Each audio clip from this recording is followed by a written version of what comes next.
Welcome boys and girls, Christine here with a discussion about Slaanesh in Total War Warhammer 3 Immortal Empires. Out of the races of Warhammer 3, Slaanesh certainly does have a lot of issues. Issues that hopefully will be fixed going forward with the next DLC. Unit roster issues, casualty replenishment issues, the fact that you have no reason to recruit anything other than Forsaken of Slaanesh, Cast Warriors of Slaanesh, Chosen of Slaanesh, and Cast Knights of Slaanesh is not great. The research tree of Slaanesh is also not great. But for a race that is this bad, and make no mistake, it is certainly a bad race, the impact and the legacy of Slaanesh is very significant, not just for Warhammer 3, but for Total War in general.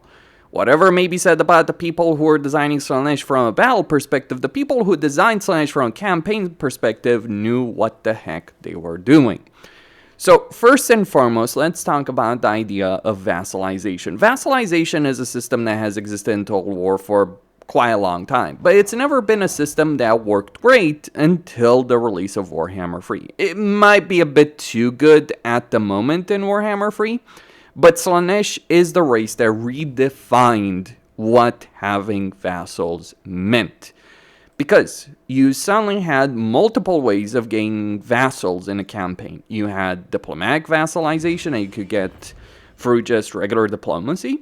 And Slaanesh did have benefits with regards to this through seductive influence, so that is great. Or you could just fill up this bar of seductive influence and forcefully vassalize a faction.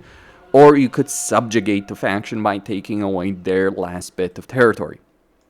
So Slaanesh, Slaanesh's legacy in terms of the impact it's had with regards to vassalization is in itself a phenomenal change that has vastly improved the situation in Total War as a whole. And it has created a system that Creative Assembly can use going forward in any kind of game they release. Think of the idea of building up a kind of reputation, if you will, with the faction. Not in the same way that Slaanesh does it, but think of the idea of building up a reputation unrelated to diplomacy with the faction and then getting them as a vassal in a campaign. That is what Slaanesh has on offer. And then on top of that, we do have the devotee system in a campaign that can be used for various things. So you have a strategic resource that is available for Slaanesh that has a fairly substantial impact. What can you do with devotees? Well, you can summon a pretty powerful army with devotees. It is a temporary army, but unlike Bloodtoast, which honestly always felt gimmicky, devotee armies, cult armies, are pretty damn substantial, all things considered, in a campaign. Not necessarily because the armies themselves are really powerful, but rather because you can control exactly how you're getting them. And unlike, say, Bloodtoast, which either are ridiculously powerful or completely useless, devotee armies always are summoned by lords at a specific location. You do need to summon them in a location with high level of Slaanesh corruption, and, well, they do end up helping you in quite a few ways. Now, this is a system that could be used going forward. Like, let's say, you build up a strategic resource in a campaign and you can just summon a bunch of reinforcements. That is a really damn good system that Creative Assembly implemented with respect to Slaanesh. But it's not just cult armies that make Slaanesh such an interesting faction on the campaign map. In fact, cultist armies are not really the important thing with devotees. It's the other things you can do with devotees. So one of the things you can do is use them in pleasurable acts. These are provincial effects. Some of them cost money, or one of them costs money, that give you substantial benefits in a specific location. So you can get growth, control, or a huge amount of control and recruitment benefits, or an income benefit, but also causing a cooldown to occur in that specific province. This is a system that has worked exceptionally well for both the Cast Dwarves and for the Dark Elves, when it was introduced for the Cast Dwarves, and then based on that introduced for Dark Elves as well. It is one of the core systems that actually makes Dark Elves such a ridiculously powerful race, because Dark Elves have a huge amount of power by being able to print money or being able to get a huge amount of growth in their settlements. It's also a system that is used phenomenally well at the moment for Kislev. Not that there's much of Kislev left in this specific campaign. Well, Boris Ursus is funnily enough alive. Other people, not so much. Still, phenomenal system, phenomenal idea that has redefined not just one race or the game, but has already affected 3 other races in Warhammer 3 that we have. And it is based on the ideas that Creative Assembly had originally for Slaanesh.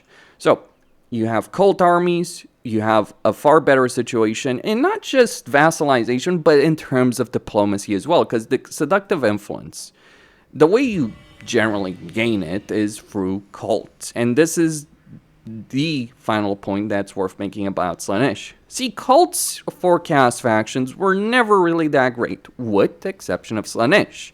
In fact, one could argue very easily that the cults as they currently are have kind of gotten a bit of a nerf in some ways. You can use cults now to transport your faction leaders, or you can transport Nakari if you want to, but you can't summon the insane amount of cultists in a specific province in the same way that you did before. I mean, you kind of can, but it doesn't necessarily work out in the same way that it did before. But it does give you all kinds of different benefits, and the cults that Slaanesh does have, or did have previously, from the very launch of Warhammer 3, were really, really good.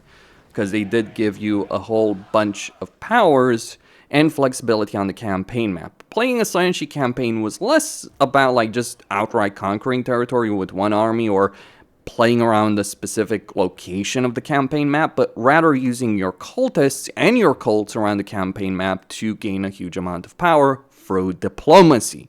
Build up seductive influence, build up relationships, use cults, for instance, to improve your diplomatic relations with a faction. The idea here is great, and it's how cults should be, really, in many ways. They don't really work in the same way for other races, but Slaanesh is a master of diplomacy in a lot of ways, surprisingly so, for a demon faction. And then you have the idea of using devotees to proliferate cults around the campaign map, so you don't even have to go to a particular location in order to get a bunch of cults going and gain a foothold, if you will, in a particular location. This gives you a good amount of power as well, and more campaign flexibility that previously was severely lacking in a lot of different campaigns. Now, it is kind of hilarious being able to proliferate cults as Nakari and then just like, oh, we'll just teleport Nakari to a location, and then Nakari can summon a disciple army if you've already built up a good amount of Slaaneshi corruption, which in itself, if Slaanesh worked better, and it doesn't, would give you a huge amount of campaign flexibility and make campaigns far more dynamic than they previously were. So what I'm trying to say here is, one, with the Slaanesh rework, I think things could end up being very fun, assuming Creative Assembly improves the auto-resolve situation, casualty replenishment situation, recruitment, all that. Things could end up being really fun and really dynamic in a Nakari campaign because of the proliferate cult mechanic. And they also mentioned with the Kala that she travels around the world, forcing people to serve her for her own benefit. So I wonder how that's going to play out. Speculation at the moment exists that the Kala is going to start in Cafe. Maybe. I think there would be some sense to that. But regardless of how the Kala's campaign ends up working, it could end up being one of the better campaign situations in a similar way to how Khorne has very dynamic and very fun campaigns, especially with Arbol and to a lesser extent with Skarbrand at the moment. That kind of playstyle where you move from one section of the map to another, you're not looking to hold a huge amount of territory.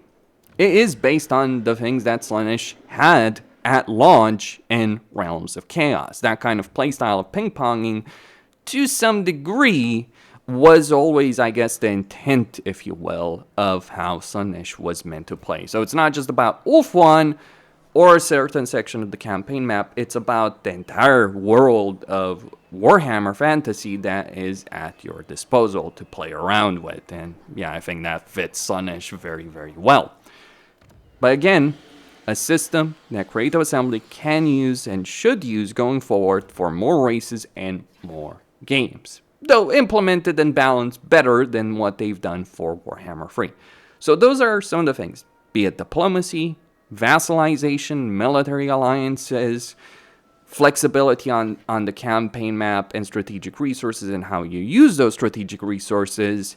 Those were the things that Creative Assembly did very well to Slaanesh, and it is a legacy that will be felt going forward. Not just the impact it already has had with Pleasurable Acts for Dark Elves, Chaos Dwarves, Kislev, but the impact it will have going forward in future Total War games. Costin, signing out. Stay tuned for more.